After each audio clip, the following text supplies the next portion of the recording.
untuk sowan buzum di ruangan ini dan juga para jamaah ibu semuanya. Tadi perkenalannya sudah sangat lengkap tanpa harus mengulang. Dan kalau tidak salah ini ada temanya nggak? Oh nggak ada ya. Kemarin temanya pendidikan keluarga. Kalau nggak saya salah ingat. Betul ya? Tidak. Saya baca temanya pendidikan keluarga. Yang kedua itu pendidikan dalam keluarga. Seandainya pun tidak ditulis tema ini, kita sudah pasti melakukan pendidikan keluarga ini. Kenapa? Karena anjurannya bahkan sejak sebelum ada janin dalam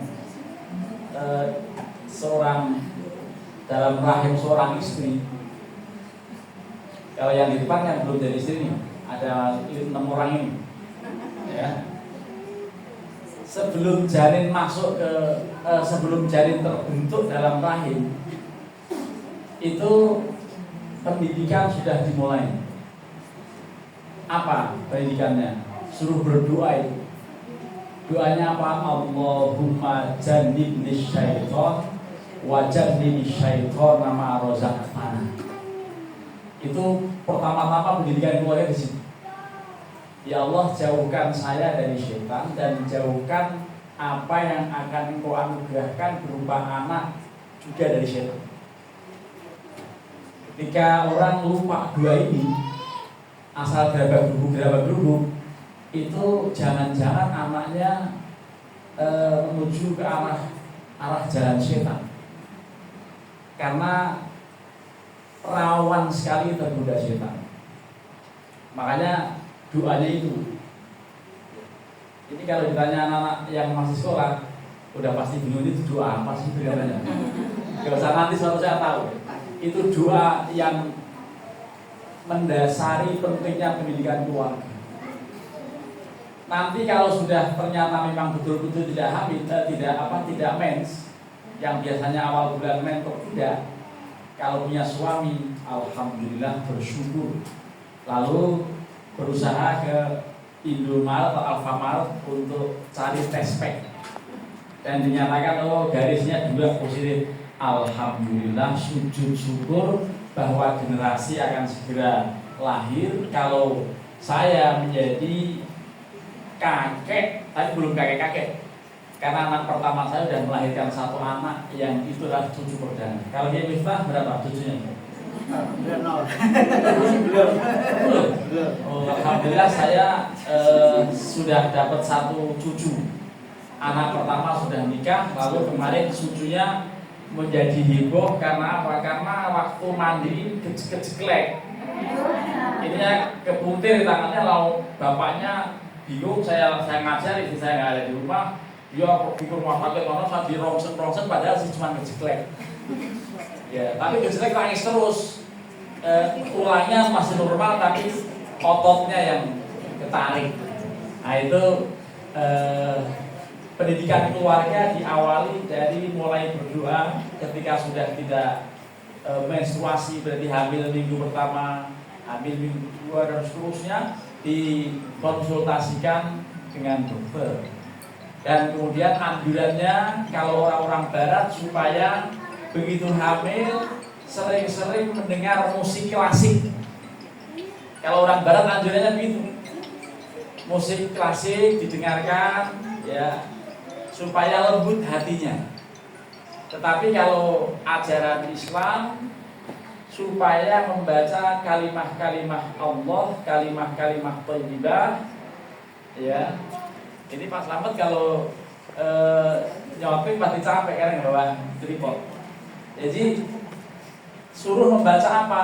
Surat tertentu, misalnya surat Luqman, supaya anaknya nanti sembuh hadiah Luqman Al-Hakim.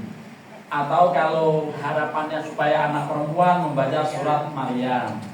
Terkadang juga surat-surat yang lain, surat Yusuf, supaya anaknya nanti ganteng seganteng Nabi Yusuf. Itu anjuran agama yang sangat mulia. Lalu nanti kalau ternyata sudah 4 bulan, Ini kan mulai di situ tuh pendidikan anak itu.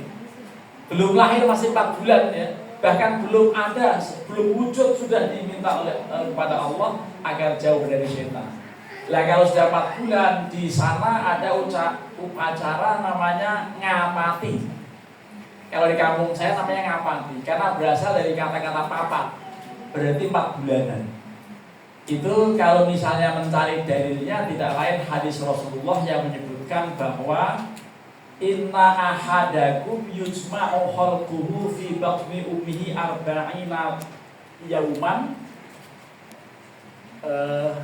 arba'ina yauman nutfatan thumma yakunu mithla dzalika 'alaqatan thumma yakunu mithla dzalika mudghatan fa yursilu alaihi malak wa yunfahu fihi arba'u kalimatin bikabbi rizqihi wa amalihi wa ajalihi wa amalihi wa saqiyun aw sa'idun.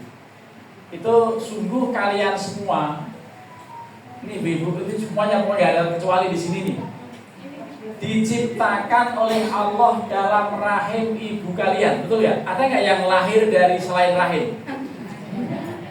Tiba-tiba lahir dari batu itu nggak ada, ya. Jadi kalian semuanya diciptakan oleh Allah dalam rahim perut ibu kalian selama 40 hari pertama bentuknya nutfah, 4 hari berikutnya bentuknya alaqah, 40 hari berikutnya bentuknya mudghah, dan pada saat 40 hari ketiga ini Allah mengirimkan roh, menetapkan program Allah dari sejak zaman usia 120 hari ini 4 hari. Pertama, bikat rizki. Rizkinya berkisar antara sekian dengan sekian, antara 10 sampai 20 juta tiap bulan.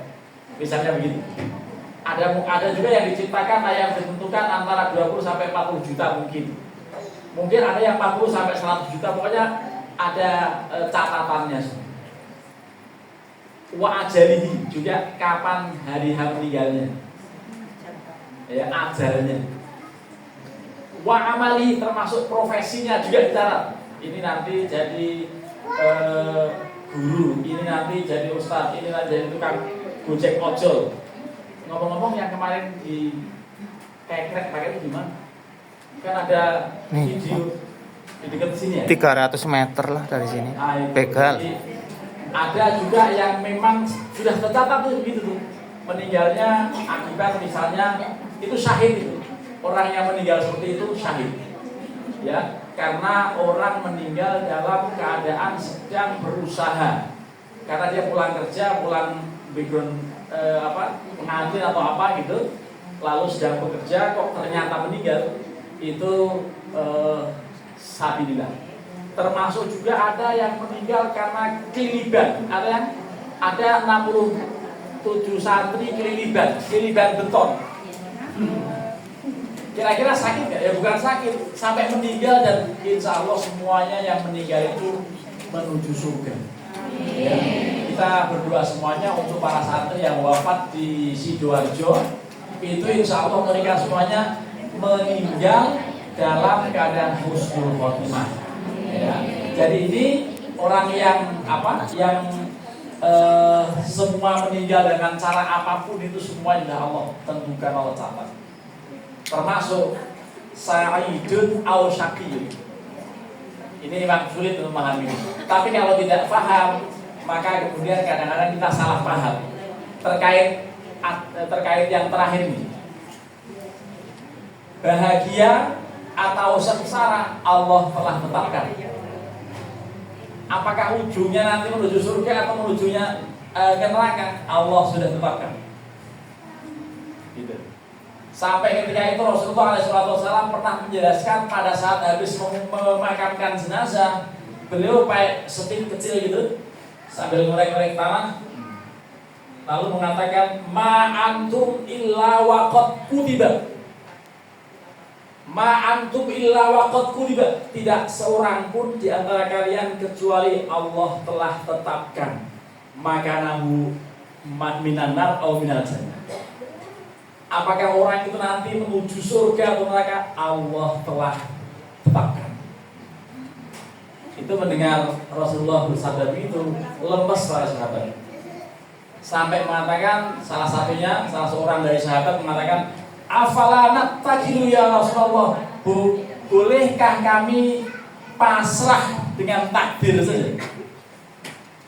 Kita pasrah ya, toh sudah ditetapkan kita menuju neraka, kita sesuai dengan takdirnya saja.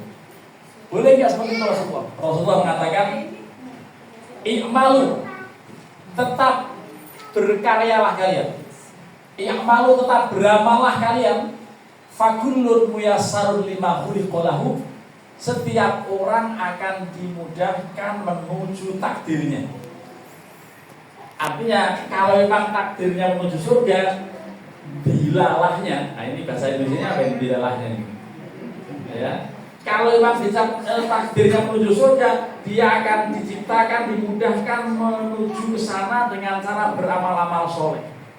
Orang yang enteng melakukan ibadah, enteng melakukan jamaah subuh, enteng melakukan jamaah isya, enteng melakukan sedekah, enteng hadir di pengajian, itu berarti insya Allah dia dimudahkan menuju surga. Tetapi sebaliknya, ada juga orang yang memang tujuannya atau takdir akhirnya neraka, itu dilalahnya dia itu apa? Ya melakukan beberapa yang menuju ke arah sana. Lah oleh karenanya ibu, ini pendidikan keluarga, pendidikan dalam keluarga dari situ itu penting. Ya, nanti kalau misalnya 4 bulan belum dijalankan, sebagian menjalankannya pada saat usia kehamilan 7 bulan. Pada saat 7 bulan itu malah kemudian diacarai dengan, kalau kampung kami namanya kekebo. Kekebo itu nggak tahu dari bahasa apa, tapi yang jelas di situ kalau yang agak lengkap acaranya, ada acara untuk memecahkan kendil, ya, dan atau membelah kelapa. Kelapanya diukir dengan dewa ratih dan dewa satu lagi siapa? Suaminya itu. Jadi siapa? Dewi Ratih sama Bambang dan Ratih. Jadi Bambang dan Ratih itu diukir dalam kelapa gading yang warnanya kuning. Kemudian nanti akan dibacok. Kalau muncrat itu insya Allah anaknya laki-laki. Karena muncrat gitunya. Tetapi kalau dibelah itu pecah ngebes itu di bawah, itu insya Allah perempuan. Itu sangat klasik, sekarang sudah ada USG. Ngapain juga begitu-begitu, ya. Kalau dulu begitu cara niteninya itu, cara dibelah kelapanya, kalau dia muncrat laki-laki, tapi kalau dia rembes perempuan. Itu kuno, gitu ya. Cuman biasanya cocok. Kalau tampilannya orang hamil cantik, insya Allah anaknya akan perempuan. Tapi kelihatan awut-awutan kayak jenggotnya Pak Slamet, itu insya Allah anaknya laki-laki. Jadi, tapi jenggotnya keramat masalahnya, tidak boleh dipotong. Dan memang hukum memotong jenggot itu haram kalau menurut orang-orang bermadzhab Hambali. Saya waktu di Tanah Suci, setelah dikerok semuanya, ini rambut semua digundul. Begitu ini lah haram, kata begitu. Jangan ini haram, kalau gitu nanti di Ciputat biar halal kayak gitu. Karena memang ini nggak boleh. Ya sudah saya sisain jenggot ini. Lah itulah pendidikan keluarga itu diawali dari situ. Bahkan nanti kalau sudah 7 bulan ini, kalau mencari dalilnya tentu malah Al-Quran ini. Kalau yang 4 bulan dalilnya dalam hadis Nabi mengenai kejadian manusia yang tadi urutan yang 4 itu. Tetapi kalau acara 7 bulanan yang dikenal dengan istilah kekebo, bukan ngapati tapi mitoni, itu dalilnya Al-Quran.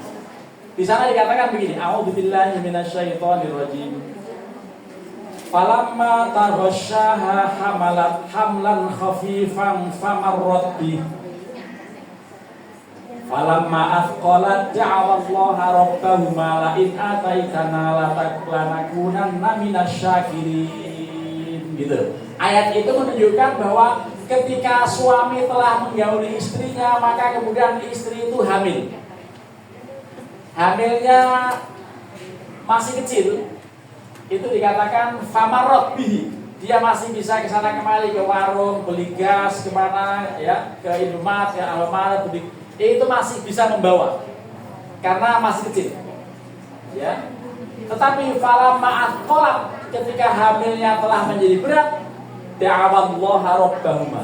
Keduanya ayah dan ibu berdoa pada Allah, lain ataitana sholihan, seandainya kami mendapatkan anak soleh, lanakunanna minasyahidin, kami pasti akan menjadi orang-orang yang bersyukur. Itulah tuntunan Al-Quran untuk berdoa untuk anak-anak. Oleh karenanya, ibu-ibu kalau ada yang masih hamil, kalau ada anak hamil atau anaknya hamil, itu didoakan dengan doa apa? Robbi habli minas sholihin. Robbi habli minas sholihin. Ya Allah, berikan kami, anugerahkan kepada kami dzurriyyah yang saleh. Dari situ. Lalu nanti ketika sudah menjelang hari lahir, jangan lupa harus selalu siaga. Tetapi ini ikhtiar yang sifatnya agama ini juga harus disertai dengan apa yang dianjurkan oleh dunia medis. Ketika memang dianjurkan untuk selalu memeriksa ke bidan, ke ahli kandungan, silakan diperiksa. Karena kita harus tahu, karena kita tidak mengerti bagaimana yang lebih tahu dokter. Oleh karenanya ini pun Allah menganjurkan supaya kita konsultasi pada pihak yang lebih mengerti.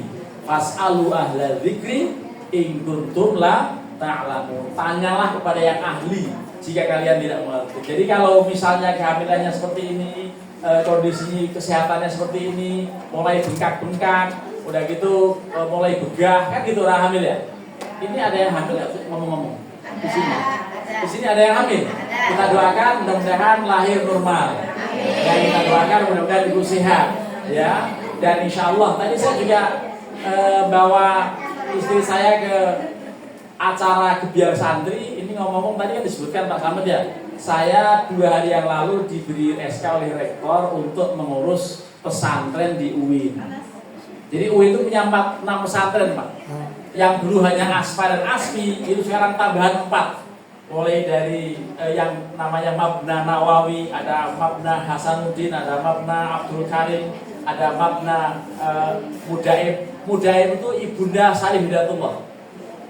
Gitu. Kalau Nawawi itu cucu dari Syekh Nawai Al-Bantani, cucu Syekh Hidayatullah. Ya, termasuk Bunda Khadijah. Itu juga punya keluarga. Karena UIN namanya Syekh Hidayatullah, maka asrama-asrama mahasantri ini namanya mulai dari Mudaib, ibunda beliau, lalu Sayyidah Khadijah, lalu Fatimah, nama-namanya ini. Kemudian An-Nawawi dan juga Abdul Karim. Serta yang satu lagi saya lupa 6 ya, karena baru masuk tadi, acara pembukaan Hari Santri yang akan dilaksanakan setiap tanggal 22 Oktober setiap tahun. Ini hari nasional. Karena emang berdirinya Republik Indonesia ini kalau bukan karena usaha para kiai dan para santri mungkin tidak terwujud. Itu dengan adanya resolusi jihad oleh Hadratus Syekh Hasyim Asy'ari tahun 45 waktu itu. Kemudian muncul hari santri, termasuk ada muncul hari pahlawan November itu. Ya, November kan setelah Oktober. Betul kan? Oktober tanggal 20 itu ada resolusi jihad. Karena apa muncul? Karena Pak Presiden Soekarno sudah tahu kabar dunia internasional, mulai dari yang akan numpang ke tentara Genil itu, termasuk Belanda dan semua penjajah yang pernah merasakan nikmatnya Indonesia, itu akan kembali menguasai dan menjajah Indonesia kembali. Lalu Presiden Soekarno sowan ke Hadratus Syekh Asy'ari dan beliau memberikan fatwa, ini wajib kita lawan, penjajah ini harus kita lawan, dan itulah namanya resolusi jihad. Makanya kemudian muncul ijazah-ijazah dari para kiai, seandainya ada santri yang tertembak meninggal masuk surga kalau berani dengan ikhtiar batin, dengan puasa, dengan bacaan mujahadah dan lain-lain. Banyak santri-santri yang tidak mempan peluru waktu itu. Ya, oleh karena ini usaha para kiai.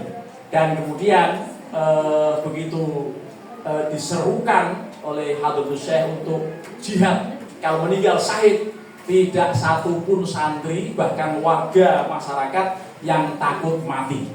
Makanya ada yang sangat heroik untuk peristiwa hari pahlawan 10 November itu.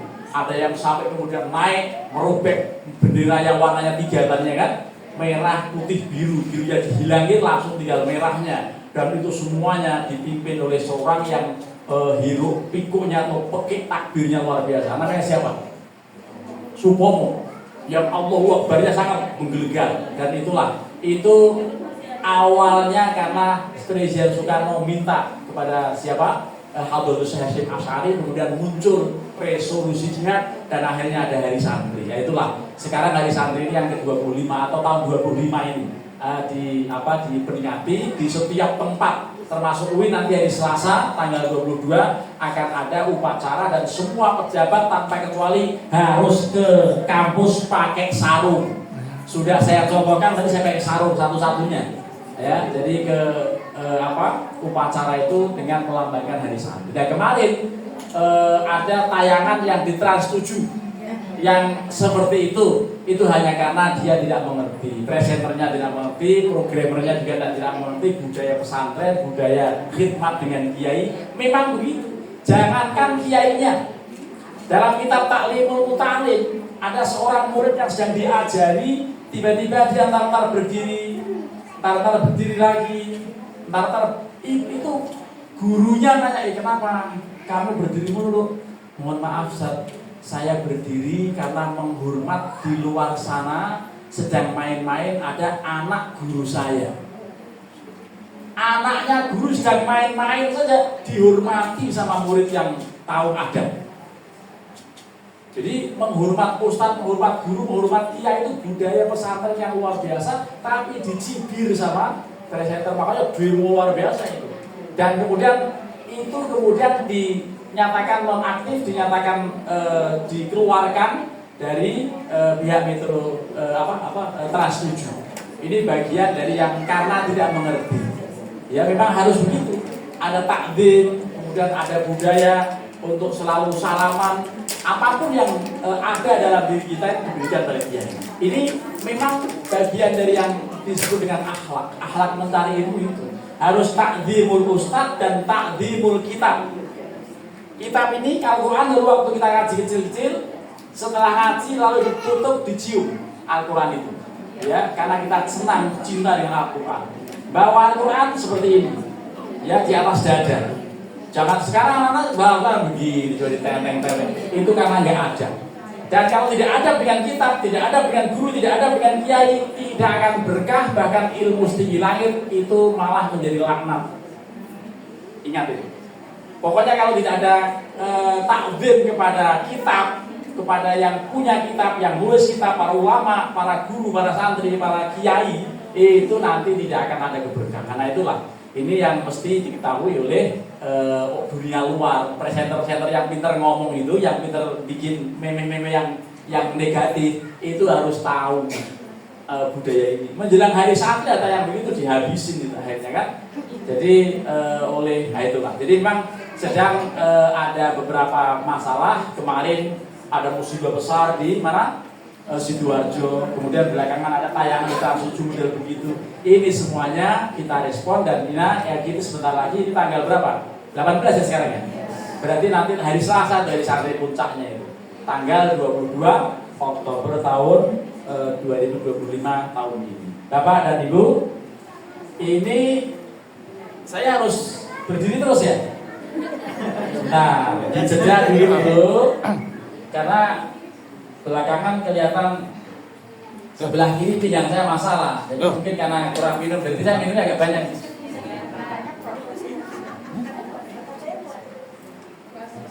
Kacang kursian Mas. Saya puasa telah selesai.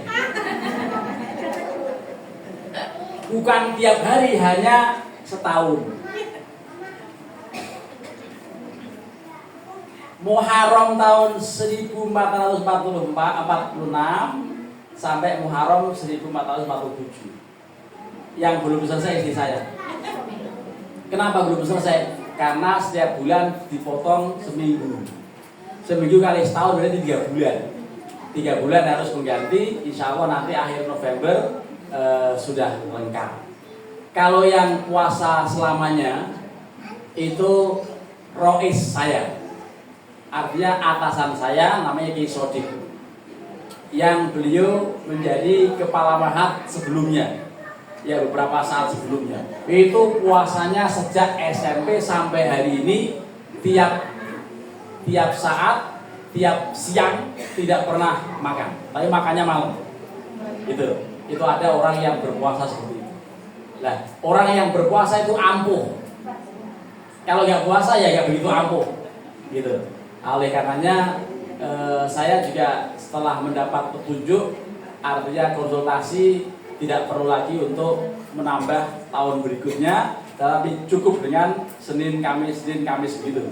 Nah, ini silahkan kalau misalnya mau dijalankan, dan sebagian kita sudah menjalankannya, insya Allah juga niat untuk diet, ya supaya tidak terlalu mekar, kan gitu. Ya, jadi bapak-bapak dan ibu semuanya, ini terkait dengan soal pendidikan dan dalam keluarga. Ceritanya belum lahir bayi ini. Tadi kan ceritanya sampai hamil tuh ya.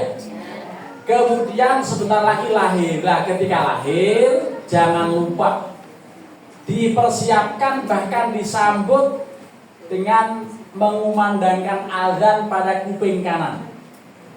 Itu Rasulullah bersabda dalam sabda riwayat Imam Ibnu Sunni mengatakan, man wulidalahu mauludun fa'adzana fi udunil yumna wa qoma fi udunil yusra lam yadurrahu musibyan. Siapapun yang punya anak lalu diadankan pada kuping kanan, lalu diikomahkan pada kuping yang kiri, maka dijamin tidak pernah akan tergoda oleh jin yang suka ngikutin anak-anak kecil, yang anak kecil menjadi indigo, menjadi punya indera keenam dan lain-lain. Itu akibat tidak diadankan di waktu lahirnya. Karena apa? Karena yang berfungsi pada bayi itu yang pertama-tama ya kuping, kemudian berkembang mata, setelah itu hati, gitu. Jadi Al-Quran mengatakan waja'ala lakumus sam'a wal absara wal afidah. Lalu Allah menjadikan, alhamdulillah ini ada yang tanggap setelah saya mengatakan pegel tadi. Bisa nggak saya bantu gotong kalau gitu? Ya, Allah menjadikan berfungsinya kuping, setelah kuping mata dan hati. Jadi pertama-tama kuping dulu. Mohon maaf Pak Ustaz, ini ternyata makin, tadi istri saya ngomong mau dicariin obat nyeri, tapi karena dari Ciputan langsung belok kiri ya nggak sempat ke rumah kan. Ini dengan duduk mungkin agak berkurang. Mohon maaf ya, saya duduk. Kalau sudah lahir, adankan telinga kanan, ikomahkan telinga kiri, insya Allah akan steril dari jin yang namanya umusibyan. Dalam banyak kitab diterangkan jin ini sifatnya dia suka terbang menjelang maghrib. Kalau kami namanya wewe. Kalau di sini namanya nenek gombreng. Ya. Nah, itu memang jenis-jenis setan itu kalau di masyarakat kita mungkin nggak ada. Ya, kalau di sana ada. Itu mulai dari banaspati, lampor, wewe, ngelek, balongan canda dan seterusnya ya. Itu nama-nama makhluk halus. Tapi khusus yang menggoda anak namanya umusibyan, yang dikenal dengan yang suka berkeliaran. Makanya kalau punya bayi, adzan maghrib harus di pangkuan, jangan terlena. Nanti akan tergoda atau digoda oleh nenek gombreng apa namanya? Wewe gombreng. Ya. Ini maksudnya apa? Supaya kita menanamkan tauhid pada diri anak yang sudah bisa mendengar. Lafadzkan Allah. Begitu lahir langsung Allahu Akbar, Allahu Akbar, Allahu Akbar, Allahu Akbar. Anak saya yang pertama yang adain bapak saya. Kenapa? Saya lagi kuliah S2. Anak ini saya lahir, saya nggak nungguin. Ya. Tapi begitu sudah lahir, saya pulang sudah perutnya kempes dan anaknya sudah ada di samping saya, bersyukur betul. Dan waktu itu yang mengadani ayah saya. Lalu itu dikubur di depan namanya itu ari-arinya. Memang itu ritualnya ya, penguburan ari-ari dan seterusnya. Dan itu mengadarkan jangan disepelekan. Ada hadisnya mengenai itu. Termasuk kemudian nanti setelah itu, pokoknya orang yang telaten mulai dari sejak katakan proses membuatnya, dalam tanda kutip ya, sudah ada doa Allahumma jannibni syaitan, kemudian dibacakan surat Yusuf, surat Luqman, surat Muhammad kalau perlu dan lain-lain, kemudian dibacakan sholawat, ya, kalimat-kalimat thayyibah, kemudian itu lahir disambut dengan kalimat Allah, lalu diikomahkan di kuping yang kiri, ya, itu nanti akan steril dari jin yang namanya Sibyan atau Wewe Gombel tadi, ya. Jadi itu insya Allah apa yang disampaikan Rasulullah ini akan bisa terbukti dengan baik kalau kita ikuti, ya. Jadi jangan sampai kita tidak mengerti soal yang seperti ini. Bapak-bapak dan ibu-ibu, setelah itu kemudian nanti 7 hari pasca anak lahir, jangan lupa kalau sudah memungkinkan, kalau lahirnya normal, makin hari makin sehat tuh ibu itu, makin hari makin sehat. Tapi kalau sesar kadang-kadang 7 hari belum enak, posisinya masih nyeri-nyeri. Ya kalau memungkinkan laksanakan akikah.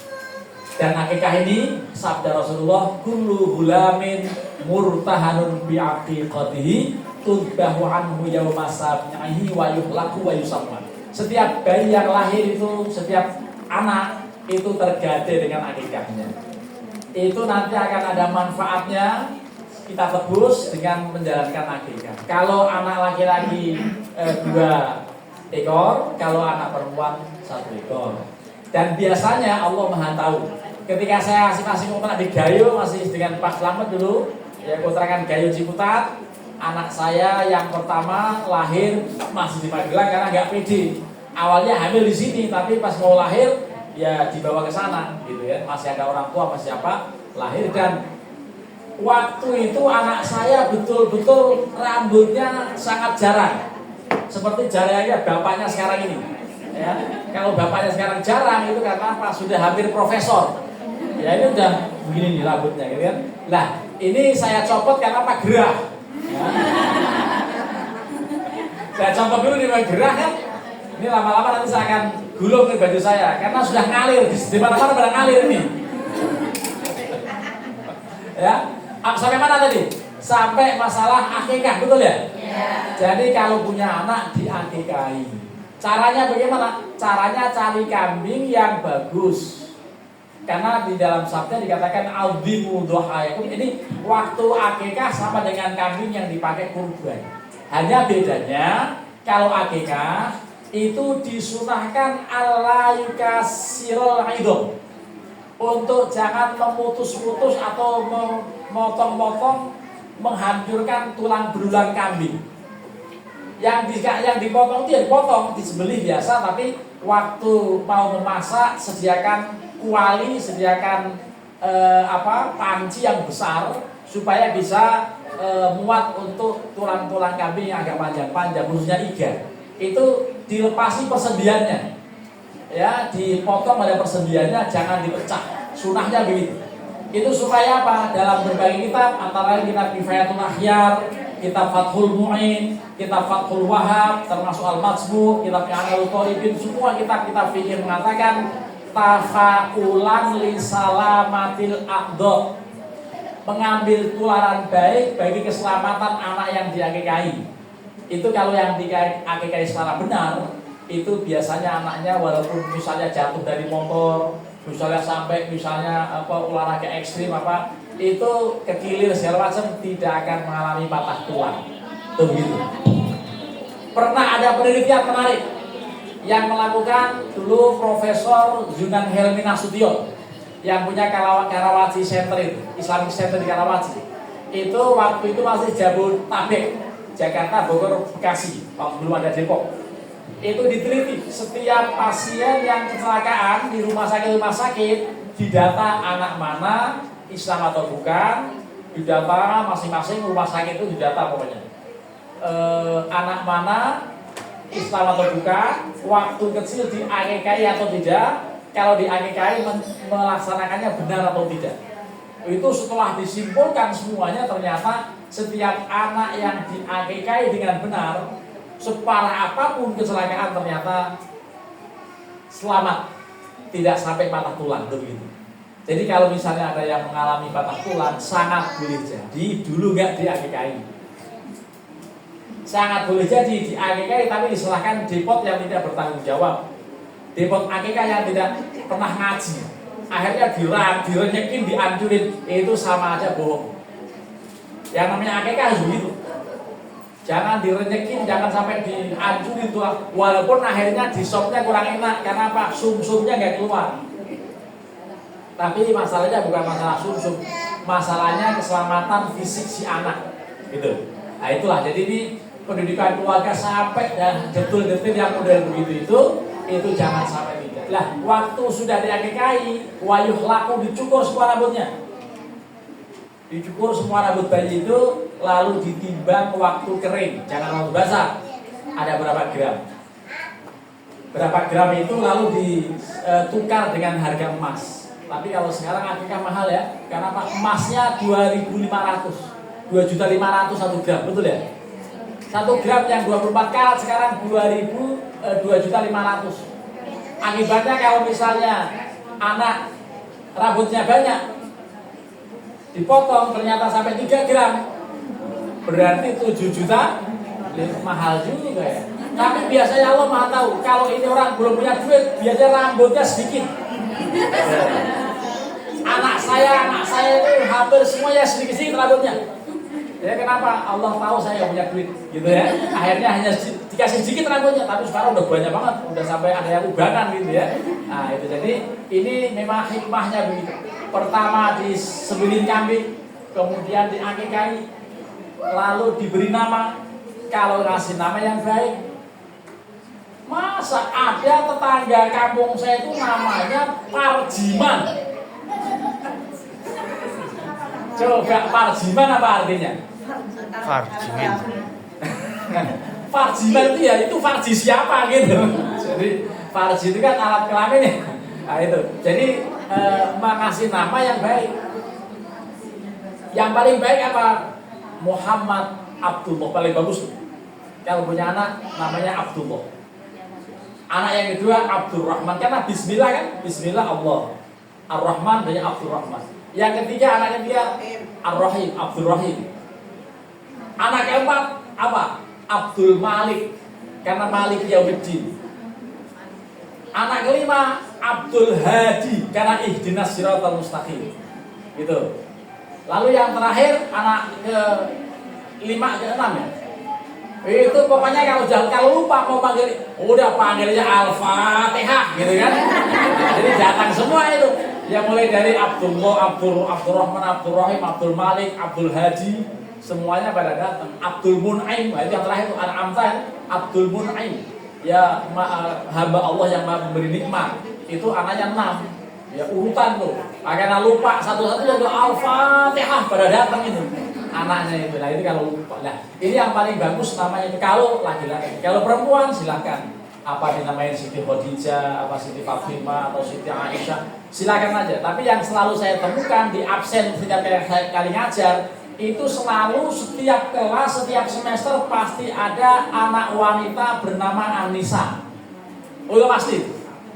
Dari dulu saya ini ada Anissa, apa Nisa Khairiyah, apa Nisa Ulfitriyah, macam-macam ada itu nama Anissa itu. Ya, tapi yang Ar-Rijal jarang. Kenapa? Karena dalam Al-Quran memang nggak ada surat Ar-Rijal, ada surat An-Nisa kan ya. Nah itulah. Jadi Bapak dan Ibu semuanya, pendidikan anak itu sampai pada urutan-urutannya begitu. Nanti kemudian masuk PAUD, jangan lupa PAUD apa ini Madrasatul Quran, Baitul Quran, BGM. ya apa? BGM. dititipin di sini, di tempat lain, tapi intinya tetap dipandu, dilihat ya bagaimana kegiatan anak-anaknya, bagaimana para asatidahnya dan seterusnya, dan jangan lupa untuk tetap memberikan haknya. Karena apa? Karena mencari ilmu itu ada 6 syarat. Imam Ali mengatakan alala tanalul ilma illa bisitatin saumbika ammasmu ihadi bayanin. Terus Dukain wa hirsin wa astibarin wa bulghatin wa irsyadi ustadzin wa tulaz zamani. Itu kalau bahasa Arabnya itu. Tapi bahasa Jawanya elingo gak hasil ngelmu angin nemperkara bakal tak ceritake kumpule kanthi bertelo. Rupane limpat lobo sabar ana sangune lan pituduhe guru lan sing suwe mangsane. Ini awah gelap kata Ustaz Miftah ya. Apa artinya itu tadi ya, terakhir itu ya. Nah, kalau Majalengka nggak tahu bahasa Sundanya apa ya. Tapi ya tadi alat pertama-tama harus dukain cerdas, wahirsin semangat, wastibarin sabar, wabul gotin ini jangan sampai lupa ngaji ini bayar kagak. Jadi bayar sesuai dengan aturan yang ditentukan gitu. Kalau kedokteran mahal lagi bayarnya. Ya, untung saya dapat beasiswa anak saya. Jadi SPP itu menjadi syarat untuk ilmu. Karena ada bulghah di sini dikatakan. Nah, kemudian wa irsyadi ustadzin, petunjuk guru, petunjuk sistem. Ya sekolahan punya aturan apa segala macam, taati. Lalu waktu dan zaman harus lama. Jadi santri kok cuma 3 hari. Santri kilat, pesantren kilat, ya jadinya ustadz kilat. Kalau ustadz kilat itu kacau tuh urusannya. Kalau jadi ustadz jangan kilat, harus ada proses yang memadai. Karena kalau ustadz kilat itu biasanya banyak masalah. Apakah karena penyampaiannya materinya nggak benar, apakah mungkin juga perilakunya dan lain-lain. Dan mudah-mudahan kita semuanya selalu dalam keadaan sehat walafiat. Pendidikan keluarga harus selalu kita bina, dan anak-anak kecil kita harus ajari cara istinja, cara istibro, cara istijmar, cara wudhu, cara mandi jinabat dan lain-lain. Bagaimana cebok yang benar? Karena setiap kali kita bangun pertama kali pasti kita lakukan apa? Pertama kali kita lakukan setelah bangun apa? Ya baca doa itu yang ada di situ ya. Baca doa kalau lihat lagi ingat. Tapi aktivitas fisik kencing. Ayo. Itu kan? Buang air. Masuk kamar mandi. Gimana doanya? Allahumma inni a'udzubika minal khubuthi wal khaba'ith. Lalu masuk kaki kiri. Ini enggak pernah pakai aturan masuknya dan enggak pernah baca doa. Waktu baca doa hanya ketika dilombakan.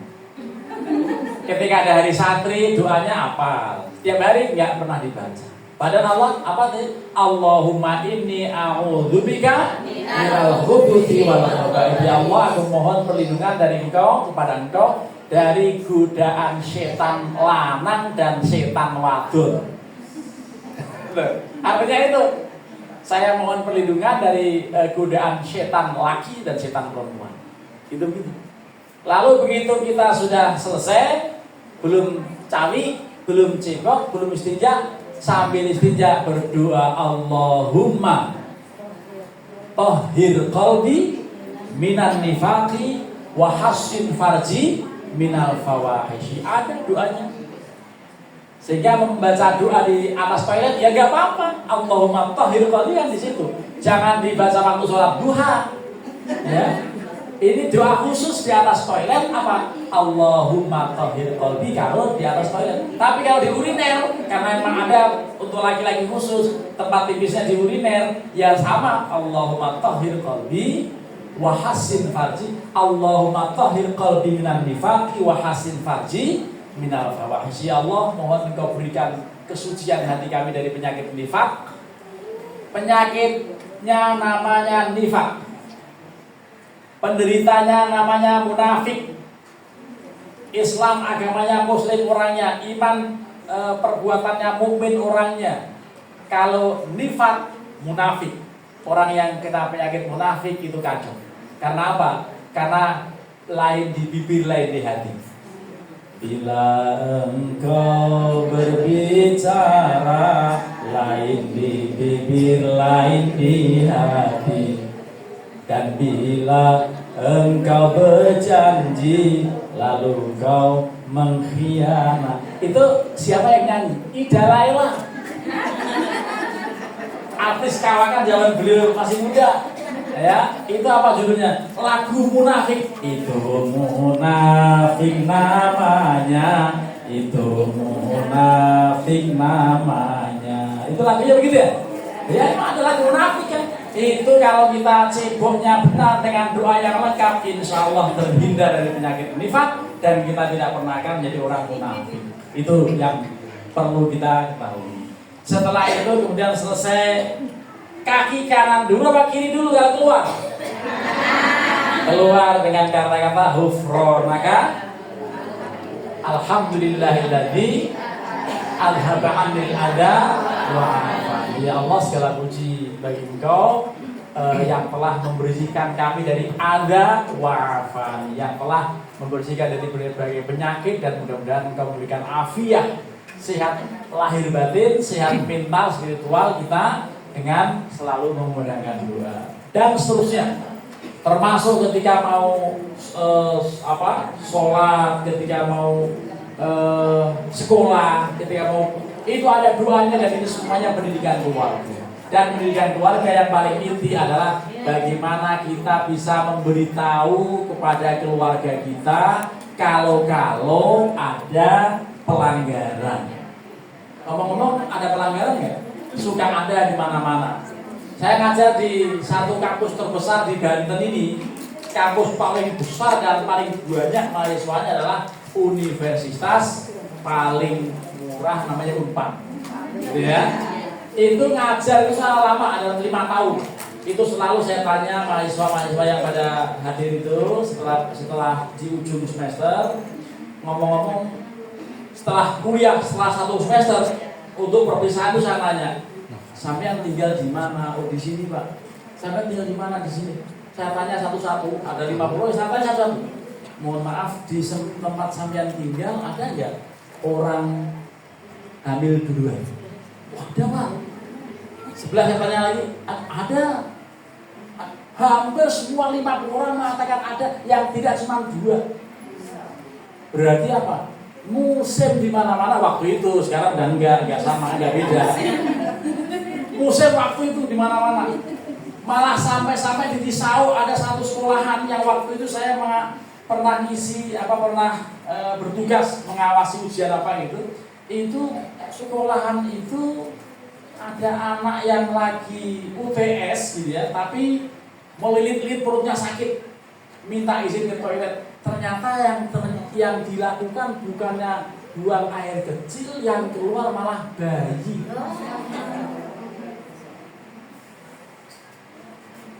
Ada ibu-ibu yang lagi nyapu-nyapu, lihat bayi nangis, dengar bayi nangis, ternyata dibungkus rok abu-abu. Masya Allah. Ini kalau terjadi pelanggaran model seperti ini, maka kita harus paham hukumnya, paham bagaimana cara mengantisipasinya. Karena emang menjadi marak di berbagai tempat soal seperti ini, ya, di kampung, di kota, di gang kecil dan di jalan besar, semuanya sudah luar biasa. Karena apa? Karena ini kalau menurut teori hukum Islam terkait penjagaan nasab, terkait penjagaan keturunan, itu sebetulnya melanggar. Karena apa? Karena yang namanya nasab, hubungan sah antara bapak dan anak, itu hanya bisa dibentuk melalui perkawinan yang sah atau setidak-tidaknya perkawinan fasid. Perkawinan sah itu seperti yang pada umumnya nikah. Tapi perkawinan fasid itu perkawinan yang ada masalah, misalnya walinya jauh di sana lalu diwakilkan padahal dia mestinya bisa datang. Atau misalnya nggak ada walinya lalu diwalikan sama orang lain. Atau orang yang melakukan pernikahan musiman karena datang dari sana pergi ke Ciawi, akhirnya nikahnya hanya 2 bulan. itu pernikahan yang menghasilkan anak gitu ya, itu sebetulnya anaknya bisa dianggap anak sah.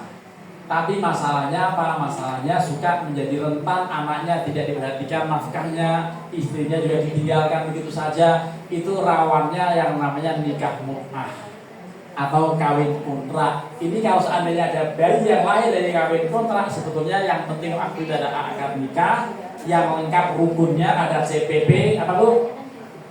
CPP apa? Calon pengantin pria. CPW ada wali, bapaknya perempuan, ada saksi dua pihak biasanya, lalu ada ijab kabul. Yang penting syarat ini CPP, CPW, wali, saksi dan ijab kabul penuh, ada semuanya, berarti pernikahannya sah. Manakala pernikahannya sah, maka nasab anak nyambung pada bapaknya.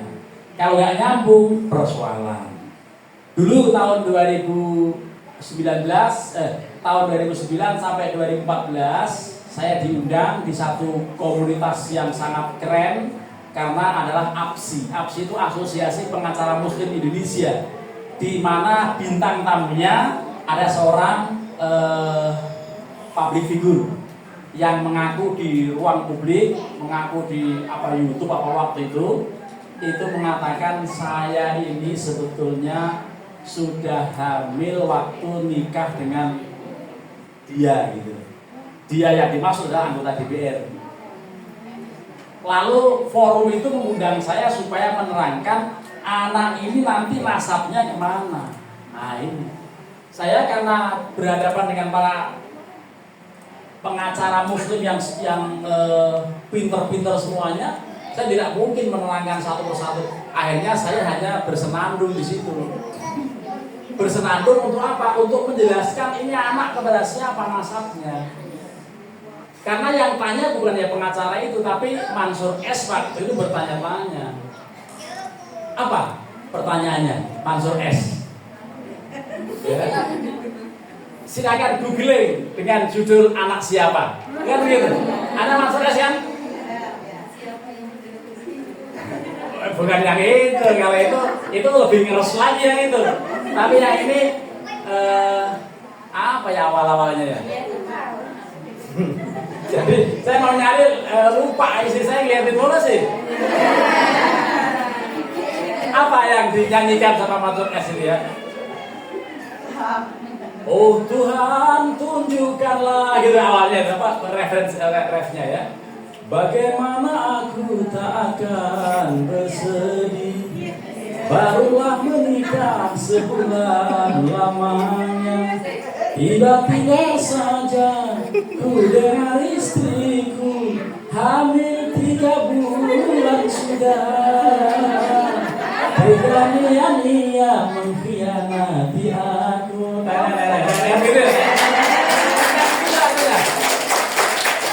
Itu pertanyaan APSI ini sudah ditanyakan oleh Mansur S beberapa puluh tahun sebelumnya.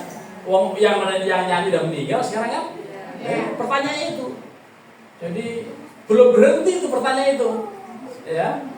Lalu dia katakan, perbuatan siapa, dia siapa, walaupun ketika aku kawin dia, saat itu ia seorang janda. Oh Tuhan tunjukkanlah. Ada lagu begitu ya? Ibu kayaknya menikmati banget gitu. Itu artinya dia bingung nanti anaknya anak siapa. Saya gak pernah membuat, tapi dia waktu saya nikah ternyata dia gak perawan, udah hamil pula orang lain kan. Jadi bingung. Padahal yang bingung bukan hanya suaminya, istrinya juga sebetulnya merenung mengenai nasibnya itu, kasihan juga itu. Ya, maka istrinya bilang tuh, apakah kau tak menyesal bila menikahiku? Karena yang kau dapat bukan yang pertama, tadi sisa orang lain. Itu menyesal juga tuh si istri itu kan, karena betapa kacaunya suasana rumah tangga yang begitu kan. Lah oleh karenanya kemudian Mansur S lagi nanya, ya ujungnya itu. Jadi, oh Tuhan tunjukkan bagaimana bila ia lahir nanti, siapa yang akan mengakui anaknya. Oh itu doa lagi dia. Nah, ini anaknya itu nyambung apa enggak nasabnya. Gitu. Nah, ini penting. Nasab anak kepada ibu tetap akan nyambung karena Profesor Wahbah Zuhairi mengatakan al-wiladatu sawaun kana syar'iyatan au ghaira syar'iyatin kana sababan li alaqatil nasab bainal walad wal Jadi yang penting wiladah, beranak, atau dalam bahasa Jawanya mana. Tapi kalau orang mana ya? Orang ibadah melahirkan. Yang penting dia pernah keluar dari situ, maka dia adalah nyambung nasabnya dengan ibu kandung. Tapi masalahnya kalau dengan bapak kandung harus ada nikah. Dulu ada sinetron namanya Pernikahan Dini. Ingat? Agnes Monica dengan Sahrul Gunawan. Saya nggak nonton video, nggak nonton sinetron. Yang nonton itu saya nemenin doang. Ya, itu Gunawan dan siapa? Agnes Monica waktu itu anaknya namanya Vito. Sayang Vito. Seandainya anaknya misalnya Laila atau misalnya Putri atau misalnya Dian, pokoknya nama perempuan, itu nanti masyarakat akan tahu bagaimana cara menikahkan anak perempuan pertama yang hasil tek dung tralala. Apa tek dung tralala? Tek dung tralala itu diketek-ketek kundung, lalu lalalala gitu. Ya. Itu yang bahasa kampung saya namanya LKMD, lamar keri meten C. Nah, kalau terjadi hal ini, maka kemudian apa yang harus dilakukan? Harus tahu hukumnya. Karena kalau bapaknya tetap menikahkan, wah repot. Alasan malu tetap menikahkan. Padahal harusnya yang menikahkan kalau anak perempuan pertama itu memang betul-betul telah dibuai, telah terjadi embriologinya sebelum ada akad nikah, maka yang berhak menjadi wali bukan bapak kandungnya, tetapi wali hakim. Nah inilah kadang-kadang orang nggak mengerti ini, dan yang paling bagus datang ke KUA, mau minta tolong pada KUA itu, Pak KUA tolong besok bapak datang ke rumah saya, langsung bertindak sebagai wali hakim. Loh kenapa? Iya Pak, biasa itu iseng berhadiah Pak, karena gitu aja. Ya, ini akibat pacaran keterlaluan, maka lahir anak saya yang pertama ini, makanya tolong bapak besok menjadi wali hakim. Itu caranya begitu, supaya sah. Karena kalau tetap nikah bapaknya yang menikahkan, itu yang pernikahannya bermasalah, dan bahkan ada penjelasan kalau nikahnya nggak sah, maka hubungan badan yang terjadi dalam rumah tangga ini selama-lamanya dianggap berzina. Ini kan kacau. Oleh karenanya harus jujur, 4 mata saja kepada penghulu, tutup kunci kantor penghulunya itu, ngomong 4 mata, dan insya Allah tidak ada penghulu yang mau mempublikasikan aib. Tidak mungkin penghulu itu tiba-tiba ngomong bapak-bapak dan para tamu undangan diberitahukan ini ternyata hasil. Kalau ngomong begitu gebukin penghulu. Kalau ada penghulu yang begitu gebukin ya. Tapi nggak ada. Insya Allah dia juga tahu hadis itu, bahwa man satara musliman satarahullahu yaumal qiyamah. Siapapun yang menutup aib seorang muslim, Allah akan tutup aibnya dari kiamat. Karenanya tidak perlu bicara-bicara, dan karenanya dalam pasal 53 kompilasi hukum Islam ada tata aturan mengenai kawin hamil. Ketika saya menjelaskan soal ini di Baitul Quran belum lama, ada bapak yang bingung. Ternyata kebingungan dia membuat saya juga bingung, karena dia itu punya paham bahwa yang namanya anak zina itu adalah anak yang berzina, karena dia. Sehingga dia bilang, Pak, contohnya misalnya anak saya perempuan pertama, dia pacaran, lalu keterlaluan pacarannya, lalu zina. Masa saya sebagai bapaknya nggak boleh menikahkan? Itu paham kata dia dalam pertanyaan itu. Lah nggak begitu. Itu katanya bapak tadi nggak boleh dinikahkan oleh bapak. Lah bapak yang belum klik dengan penjelasan saya. Penjelasan saya bahwa yang namanya anak zina adalah anak yang lahir akibat zina, bukan orang yang berzina. Kalau yang berzina tetap saja bapaknya yang menikahkan karena dia lahir juga waktu itu sudah nikah. Saya nikah dengan istri saya tahun 2008, tepatnya tanggal 28 Agustus 1998, 1998, lalu anak saya lahir tanggal 27 November tahun 99. Itu logis. Tapi ada orang yang nikahnya 1 Januari, 3 Maret lahir anak. Oh, itu pasti ada PMA, penanaman modal asing.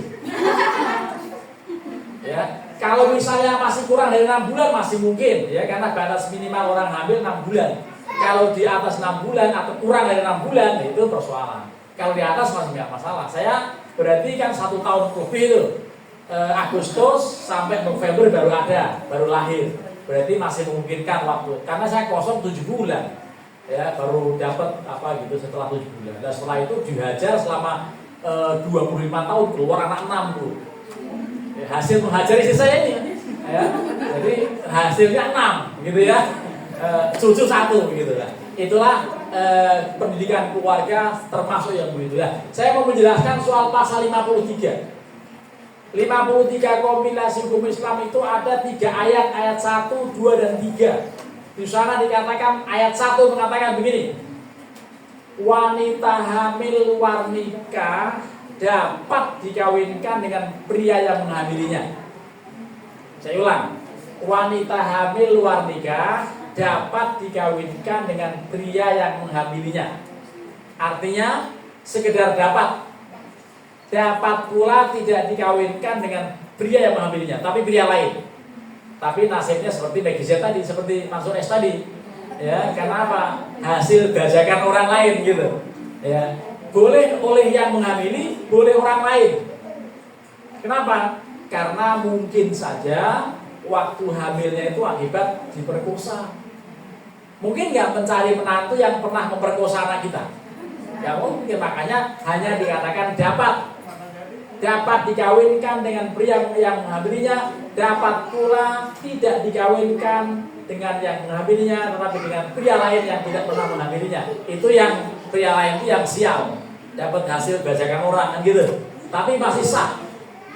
Ayat yang kedua, dengan dilangsungkannya perkawinan pada saat wanita hamil, tidak diperlukan pernikahan ulang pada saat anaknya lahir. Atau itu ayat yang ketiga, ayat yang keduanya, tidak perlu menunggu proses lahirnya anak. Jadi pernikahan yang dimaksudkan dalam ayat 1 tidak perlu dilakukan setelah lahirnya anak. Karena yang perlu lahir anak pada saat orang mau nikah kok hamil, itu hamil yang bil surat. Ada hamil yang bil urat. Kalau hamil karena surat, artinya surat nikah sudah ada baru hamil. Tapi kalau hamil yang bil urat, nggak pakai surat, pakainya urat. Uratnya lembek tapi begitu deket, begitu kenceng, nah itulah. Itu masalah urat. Yang di ruangan ini yang punya urat cuma 3 orang. Yang paling kencengnya jenggotnya panjang. Lah, ini soal nikah bil urat wa bisurat ini harus dipahami. Karena apa? Yang dalam Al-Quran dikatakan wanita hamil tidak boleh dinikahkan sebelum dia lahir anak. Ayatnya dalam surat At-Tolak ayat 4, wa ulatul ahmali ajaluhunna ayyadhna hamlahun. Wanita-wanita hamil tidak boleh nikah sebelum anaknya lahir. Itu kalau hamilnya dengan surat, bukan yang hamil pakai urat. Artinya apa? Ada suami istri nikah, berantem, cerai, nggak taunya hamil. Itu yang harus menunggu lahir. Baru boleh nikah sama mantan pacar atau sama siapa saja yang mau menikahi. Janda yang hamil, tapi hamilnya oleh suami. Ada nggak janda hamil sama yang lain? Ada juga. Ya, namanya janda hamil. Jadi kalau ada janda hamil oleh suami, tidak boleh langsung dinikahkan, tidak boleh dinikahi pada saat dia masih hamil, harus nunggu lahir baru nikah. Itu yang namanya iddah hamil. Ada 4. Iddah itu ada 4. Kalau masih belum menopause, masih normal menstruasinya, nunggu hatta salah quru sampai 3 kali suci. Rata-rata biasanya 3 bulan. Kalau sudah menopause atau misalnya belum mens, tapi yang belum mens nggak terjadi ya. Kalau sudah menopause maka hitung saja salah syurin 3 bulan.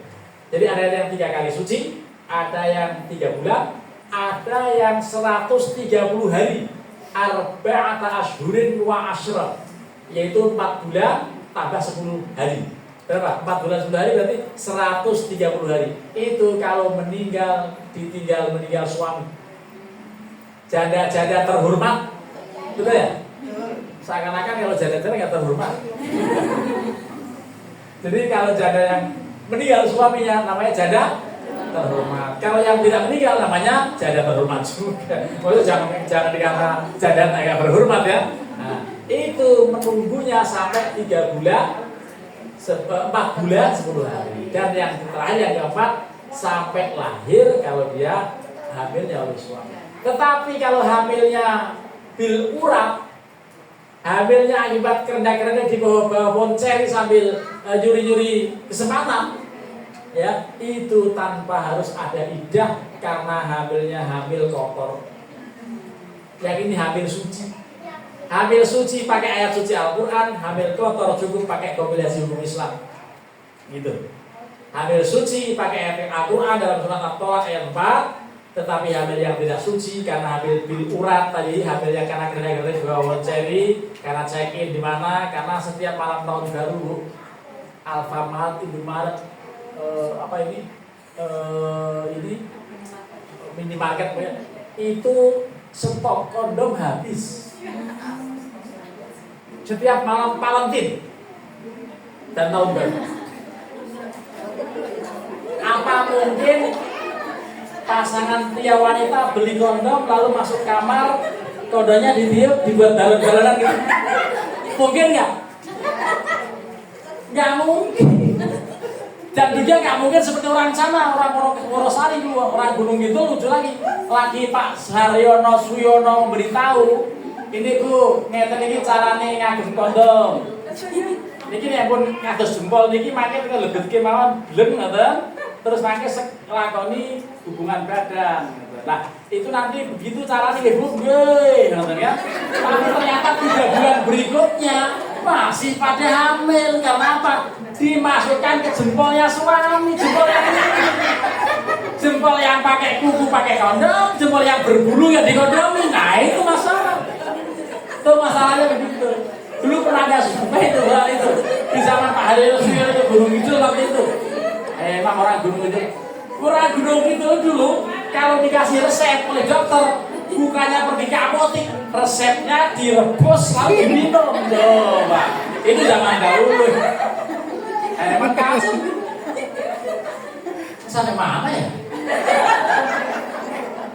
Kalau sudah ada yang model begitu, jangan dinikahkan oleh bapak kandungnya, tetapi oleh wali hakim. Tapi ngomongnya 4 mata supaya tidak viral. Dan kalau ada penghulu yang mengumumkan bahwa ini anak zina, dibuki. Tapi kan nggak mungkin penghulu ngomong begitu ya, karena penghulu punya akhlak dan itulah yang paling penting di antara sekian banyak materi-materi tadi, bahwa seandainya ada hal-hal yang seperti ini, mudah-mudahan kalaupun dosa kita mohon ampun pada Allah, ya mohon ampun.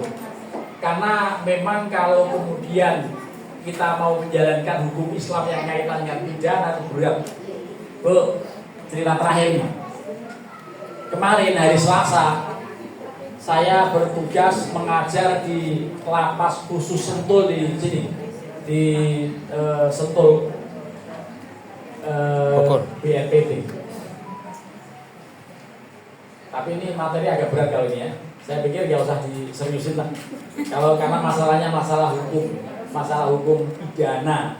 Yang jelas hukum pidana di Indonesia ini Untuk orang zina, alhamdulillah hukumannya ringan. Karena apa? Tidak seperti yang dalam Al-Quran. Kalau dalam Al-Quran, dalam hadis, kalau yang berzina pernah punya suami, atau sedang punya istri, atau sedang punya suami, duda, janda, atau suami atau istri kok berzina, maka hukumannya menurut hadis-hadis Nabi dirajam. Dirajam itu dilempari batu sampai mati. Tapi Indonesia nggak punya hukum itu. Kalau yang masih belum nikah, masih perawan dan perjaka berzina, itu hukumannya 100 kali cambuk. Ada dalam Quran surat An-Nur ayat 2. Tapi kalau di Indonesia orang berzina dikasih hadiah. Betul nggak? Hadiahnya surat nikah. Karena akan dicari mana yang menghamili atau dinikahkan dipaksa. Tapi akibat dipaksa akhirnya apa? Enggak bertahan lama, cerai lagi. Karena apa? Karena masih belum dewasa. Nah inilah karenanya kita wajib untuk mengawasi anak-anak kita. Memang kalau sudah punya pacar, kalau sudah sering luntang-luntung itu sebaiknya segera dinikahkan. Tapi mau dinikahkan belum selesai kuliah, ini masalah. Yang mau kerja bagaimana? Tapi kalau memang sudah niat untuk nikah, walaupun nggak kuliah, tetap bisa mencari penghidupan. Karena kalau sudah menikah itu insya Allah rizki akan ada aja. Itulah janji Allah, iyakunu fuqara yughnihimullahu min fadlih wallahu wasi'un alim. Jika mereka masih fakir, masih miskin, tetap menikah, Allah yang akan memberikan kekayaan. Mudah-mudahan jangan takut terhadap rizki Allah, insya Allah tetap bisa berjalan. Terima kasih, mudah-mudahan itu semuanya paham dengan yang disampaikan. Kalau tadi Pak Slamet menawarkan tanya jawab maksimal 2 orang saja, karena jangan-jangan yang 2 orang mau nanya ini dimaki-maki yang lain. Karena yang lain juga bilang, oh, siang masih nanya gua gitu ya. Tapi saya kembalikan pada pembawa acara, jangan-jangan memang ada yang mau nanya. Itu di mana?